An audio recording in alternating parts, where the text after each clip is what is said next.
Thank you for the report, Mercy Wijaya. Now moving on, the Indonesian government is planning to merge state-owned companies in the manufacturing sector with the Barata Indonesia company to become what is known as a surviving entity. Now, the debt-ridden Barata Indonesia company is currently in a temporary postponement of debt payment process after a reconciliation effort last October. The government, through asset management company PPA, intends to merge state-owned companies in the manufacturing sector with surviving entities. This move is in line with the financial restructuring process of the Barata Indonesia company following the suspension of debt payment process, or what is locally known as PKPU. Kita akan coba merger antara BUMN manufaktur. Jadi sebagai Barata kita anggaplah kita usulkan nantinya sebagai surviving entity. Mereka akan khususnya pasca PKPU ini mereka akan masuk kembali kepada core bisnisnya, yaitu istilah back to manufacturing. Tidak ada lagi sebelumnya Barata mencoba masuk EPC, akhirnya banyak cost overrun dan banyak proyek yang tidak dapat diselesaikan. Jadi kita minta mereka masuk kembali ke back to core, yaitu sehingga dapat memperkuat market yang dituju.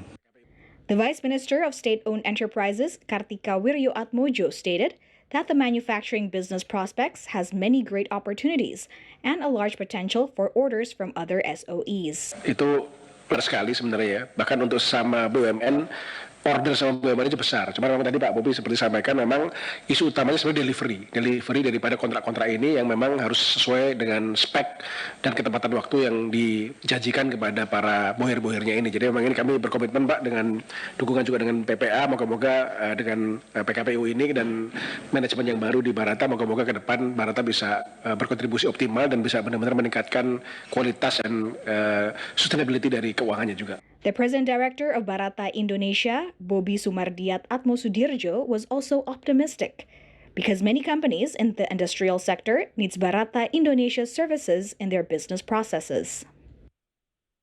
Dari pasar industri yang sudah beroperasi, mau bicara petrochemical, oil and gas, pembangkit, industri semen, industri pupuk, itu kami berani mengatakan mereka semua membutuhkan dukungan Barata. Karena apa? Tidak ada yang abadi kalau kita bicara production facilities. Ada umurnya, kira-kira gitu ya. Lalu kedua, prospek market luar. Komunikasi kami dengan Siemens dunia, itu mereka punya pertanyaan yang tadinya kami negatif menangkapnya. Tapi ternyata itu luar biasa positif. Barata officially entered the suspension of debt payment process, or PKPU, last September after two of the company's creditors submitted applications for debt suspension and reached a reconciliation in October. Most of Barata vendors accepted the debt suspension decision because if not, Barata will head towards bankruptcy. Yang perlu Bapak pahami, Pak, kenapa 90% lebih? Ya. Vendor itu menerima, karena memang kalau Bapak dibangkrutkan mereka juga nggak dapat apa-apa, Pak. Itu yang Bapak harus pahami itu, Pak. Ya, itu yang kami sampaikan di Komisi 6 ini. Kami yakinkan 253 vendor itu sudahlah berdamai dengan Barata. Lalu mari kita cari solusi untuk membayar hutang-hutangnya.